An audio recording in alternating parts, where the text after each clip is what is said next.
Bismillahirrahmanirrahim. Assalamualaikum warahmatullahi wabarakatuh. Baik, saya akan mereview pengertian tentang ijtihad dan ijma. Baik, langsung saja.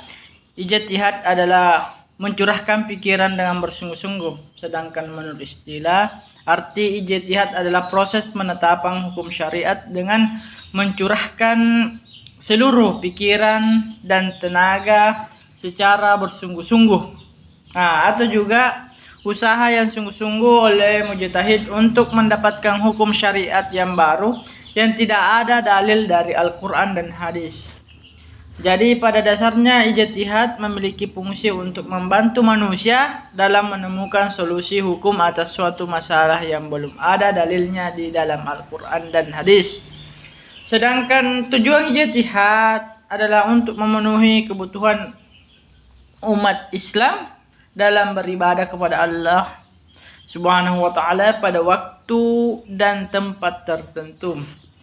Yang kedua, ketika umat Islam menghadapi masalah baru, maka akan diketahui hukumnya. Yang ketiga itu menyesuaikan hukum yang berlaku dalam Islam sesuai dengan keadaan waktu dan perkembangan zaman. Yang keempat adalah menentukan dan menetapkan fatwa atas segala permasalahan yang tidak berhubungan dengan halal haram. Yang kelima, menolong umat Islam dalam menghadapi masalah yang belum ada hukumnya dalam Islam.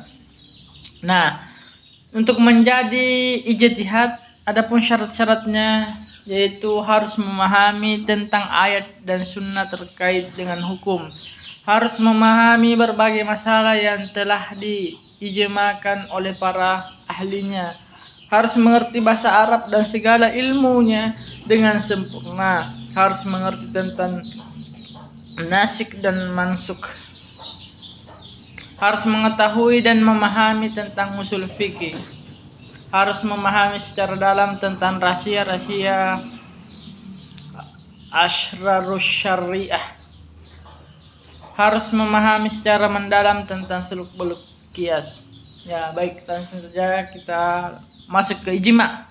Pengertian ijma adalah suatu kesepakatan para ulama dalam menetapkan hukum agama Islam berdasarkan Al-Quran dan hadis dalam suatu perkara. Hasil dari kesepakatan para ulama tersebut berupa fatwa yang dilaksanakan oleh umat Islam. Bisa juga dikatakan sebagai hasil ijtihad. Baik.